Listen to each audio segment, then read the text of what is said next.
is Anu. I am reviewing the book we're reading for this month. It's called The Tech Wise Family, and it's written by Andy Crouch. The book has 10 chapters and it's divided into three parts. I'm taking part one, and that's what my review is based on. So, at the start of part one, the author defined what technology is. It said technology to us these days is no longer a tool, but now it's become something that is easy. And by not being a tool, I would explain. In the past, technology requires effort. So when I was growing up, I can remember that I remember no, when I was growing up, I remember that to we don't have a laptop at home or phones. And in order to go on the internet, I had to go to a cafe, to an internet cafe to browse, not to pay for time to browse. So you pay for 1 hour and it's very expensive then. So all that made it a tool because it requires an effort. Before I would think of whether to go on Facebook, I would think of having my bath, walking to the internet cafe, paying, then limiting my browsing time to whichever minutes that I have done, that I've paid for. But now technology has become accessible to all of us, and it has become accessible to us so much that it's taking a huge part of our day. Most homes, according to the survey that was taken, most homes most homes have Wi-Fi and so many devices. And when we say devices, I mean um, our phones, our laptops, our TVs, the children's tablet, or if we have tablet ourselves and things like that.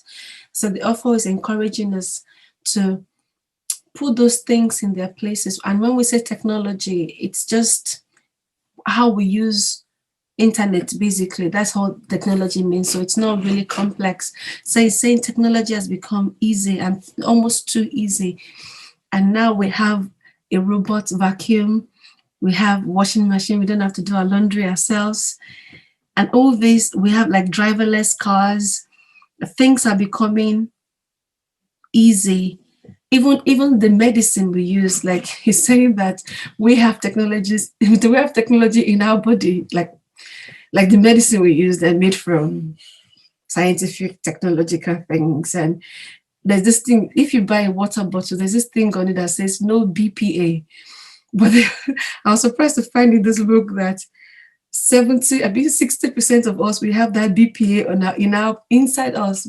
It says it comes out in our urine because of the medicine we take. And some of these medicines we can't do without, say, for example, contraceptives, or if you have an illness, you can't do without those things. So you have to take it. Just imagine you having BPA in your body. It was very scary to hear that. But that is the age we are in. I don't know how my grandmother did their own, and they could do without these medicines, but hopefully that would help us as we go along. So yeah, so the author is encouraging us to put a little bit of effort in our day-to-day activities and use less of our devices. And then he explained what the family is for. He said our families shape us, they form us, they form our character, they form who we are. We gain wisdom in our family before we go out and gain wisdom. We gain courage in our family before we go out to gain courage. And he's saying family is not just people that have children or that are married. The church is our first family. And that's why we call ourselves brother this, sister that. And yeah, and the main focus of chapter 1 says we should put wisdom and courage first. Like that's trying to develop our character as a family first, then relating with each other second. That's communicating. How much do we talk to ourselves?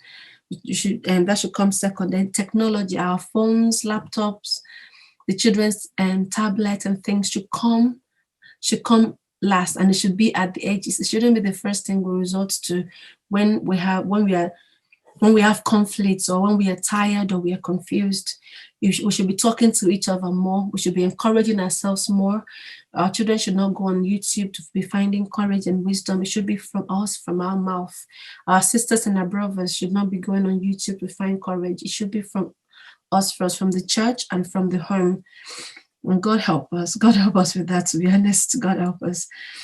And it says something profound in chapter 1. It said, sometimes, let me start with this verse. Sometimes parents think that it's their job to make the lives of their children easier.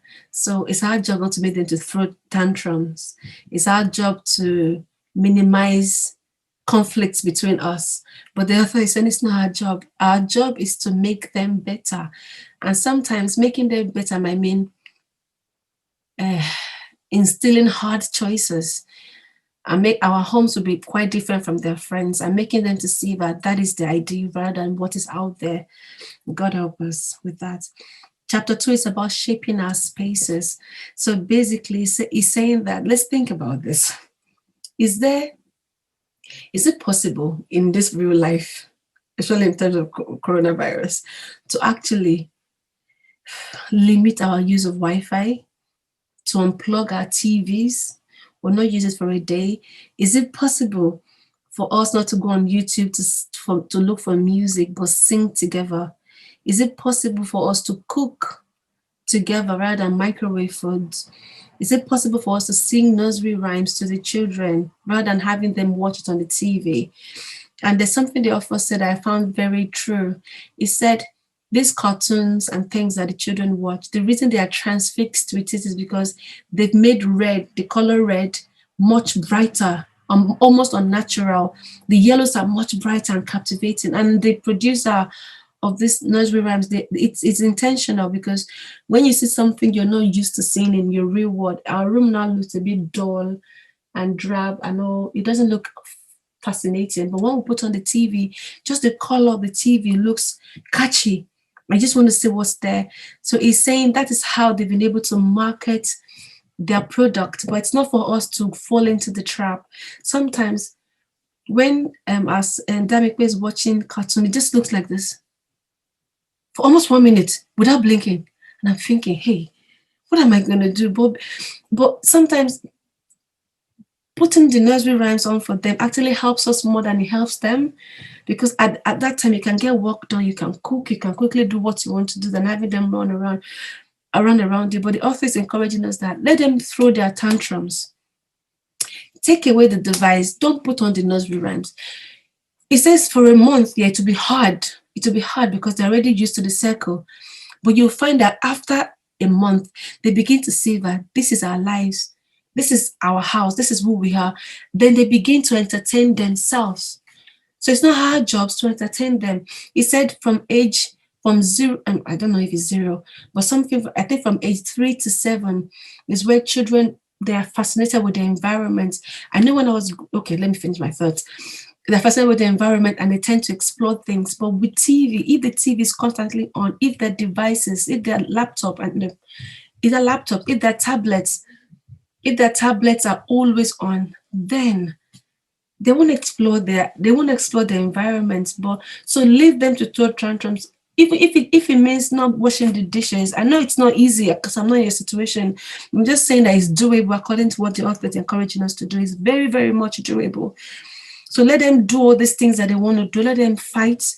But if you're firm in what you want to do, you control the home, then they will fall in line. It might take lots of cries because and headache and being tired, but over time we get there. The first step that we need to do is to try and take the risk of actually gradually withdrawing them from these things, gradually making TV less. Let them see you as more entertaining. Let them say, oh, mommy, tell me a story. Oh, mommy, sing me a song. You can do the hokey pokey. Just learn the steps from the TV, then put up the TV and everybody does it together. It's nice. It's you can do twinkle twinkle star, just form your own sign language. And one thing that I thought is, instead of us looking for new movies to watch, I don't know if you have Netflix accounts. Netflix is full of movies, but when I go there to look for something to watch, I find myself for almost 5 minutes looking for what to watch, which is absurd because I thought there's so many choices there. So why can't I just find something to see? And the reason is these movies and films are giving us what they want us to see, but innately we know what we need. But if you're not seeing what we need, then we can talk about the movies we've seen instead of looking for more. So my husband told me one time that when he was growing up, he can retell a movie in precise and even adding additional extras to it, manner that captivates his audience. So where has that gone to? Why can't we use the skill? Why can't we retell 24? There's a season movie called 24, or retell the Bridgerton.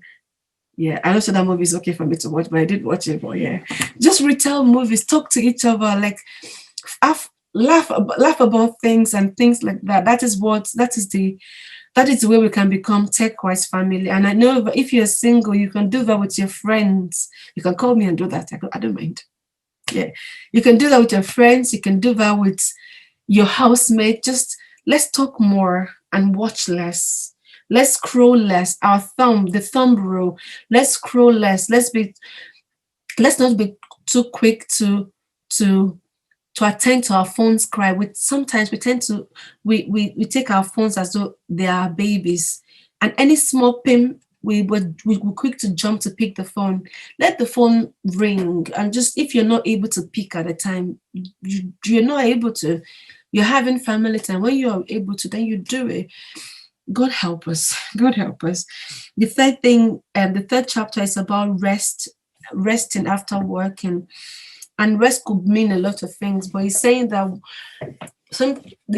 when we choose to watch TV or watch a movie, and we will say, okay, he said something. The author said sometimes we'll say we are resting, but they will take the remote and put on the TV to watch football. He said that is not rest, that is leisure, and you're doing it on your own, kind of a selfish leisure.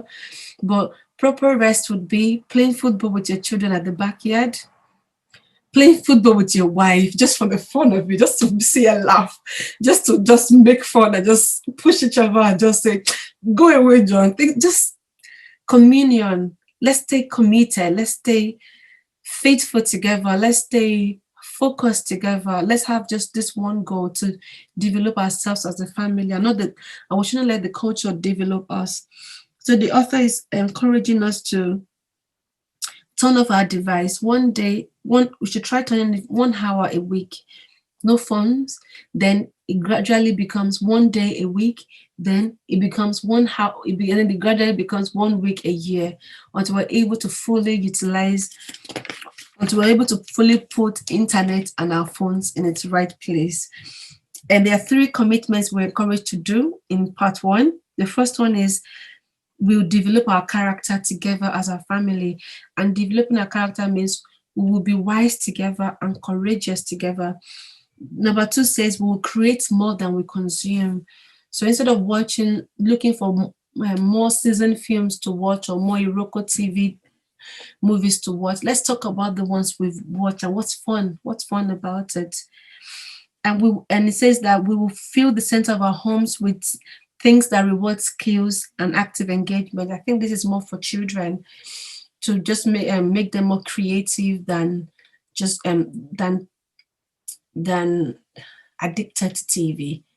The author actually says something I found profound. It's not in my part, but I've read almost all of the book. It says something like it feels as though we are internet alcoholics. Like we can't literally, some of us can't literally do without our phones, while some of us are just, yeah, when we are bored, that's when we take our phones to scroll through aimlessly, and that is that is not proper. Even if we're going to use the internet and we're going to go on Facebook or the social media thing, it should be for a purpose. And after we're done, we close it and just put the phone down and let it rest. And it's not a baby for us to pick up every time it makes a sound. And the third thing is that we are designed for a rhythm of work and rest. So we turn off our devices as much as we can. Then we worship together. sing together, we feast together, have a candlelit dinner together, just in your sitting room, put up the light and just buy those cheap candles and just feast together. You can even call your neighbors if coronavirus is gone to just play together, and then we rest together. And I'm praying that God will help us in this quest. It's not an easy quest, especially in light of pandemic. Like sometimes, because we're not seeing each other, the internet technology, so to say, is our only link to the outside world. So it's not so easy to say we'll turn off our devices, but we should start thinking about the possibility of doing away with our internet or our Wi-Fi to just save ourselves, and it will save us money. And God help us. God help us. And yeah, God help us and help us in Jesus' name. Amen. Bye.